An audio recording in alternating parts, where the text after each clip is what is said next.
Welcome to Guns, Geary, and Guns with Gary Gunderson. I am Ghoulie Gunderson.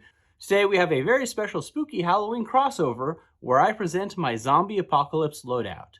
Fellow GunTubers 8mm Mauser Man and the Blind Sniper are premiering their loadouts at the same time in videos of their own. If you aren't familiar with their channels, I recommend checking them out. The links are in the description below. Now there are some rules to this loadout. You are allotted one long gun, one handgun, one melee weapon, and one special item. The special item is kind of like a flex spot in your fantasy team and can basically be any other weapon you would find useful. Then you can choose 4 more everyday items as a bug out bag. We didn't define what brand of zombies we were facing: classic Romero, updated Dawn of the Dead, fungus zombies, Army of the Dead, etc. So I'll just stick with the generally accepted rules of the genre: headshot kills, and bites lead to infection and turning into a zombie. For my long gun, it was a difficult choice. Of course, there's the standard AR, but I don't have very much trigger time with them and prefer AKs anyways. But then, of course, AKs are heavier, and if you go with the 47, you have a larger, heavier bullet to heft around. I could do my PPSH to go for ammo compatibility with the Tokarev pistol, but after some debate, I settled on my PS90. Lightweight with a standard magazine capacity of 50 rounds. It's short, handy, easy to shoot, easy to carry, and will see you through the day. Plus, I've got a rig set up with some magazines already so I can look cool too.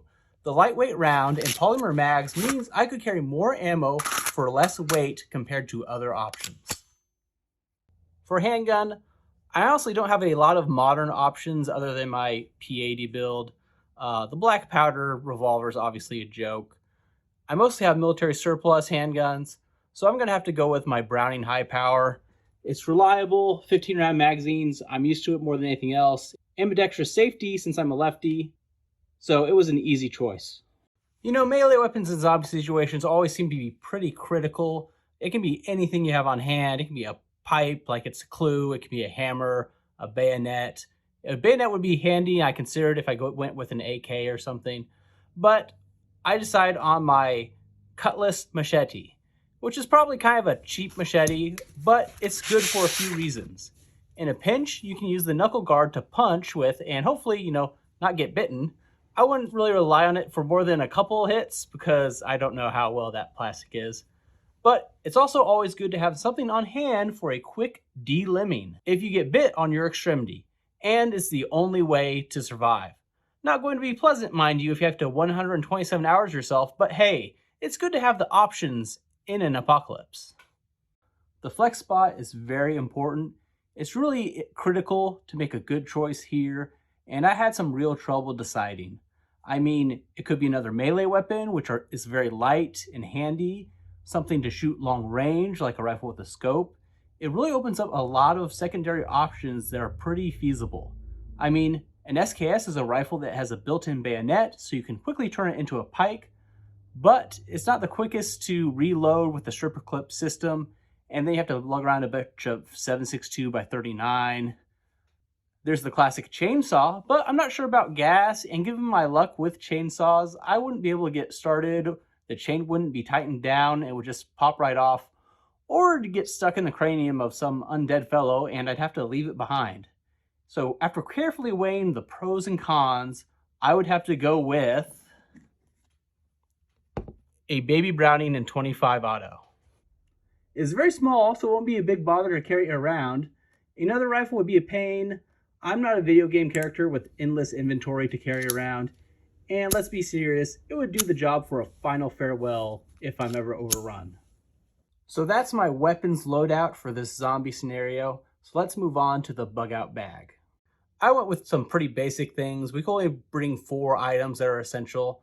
So first thing, Medkit. Very important in everyday life as you're running around and hiding. You may not just have a zombie bite to worry about, but cuts, slashes, human adversaries who want to take my sweet, sweet, adorable baby Browning from me.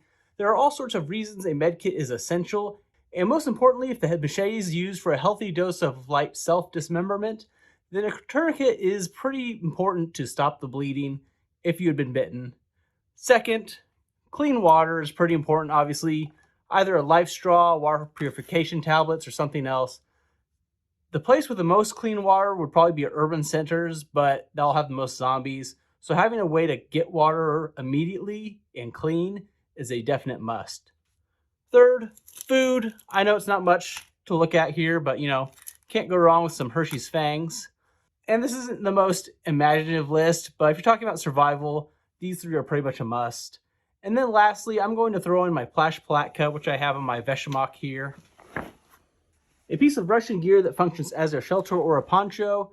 If for some reason whatever bag you have is compromised or lost, you can also tie the ends together and use it as an apocalypse hobo bindle. And there you have it.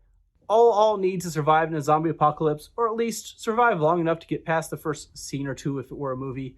Personal assessment here, being honest, I don't think I'm making it to the end. But, so, have fun looting my corpse. What do you think of the choices for my loadout? Would you make similar choices or do something different? Be sure to check out 8mm Mauser Man and the Blind Snipers loadouts, and let me know where I rank amongst the three.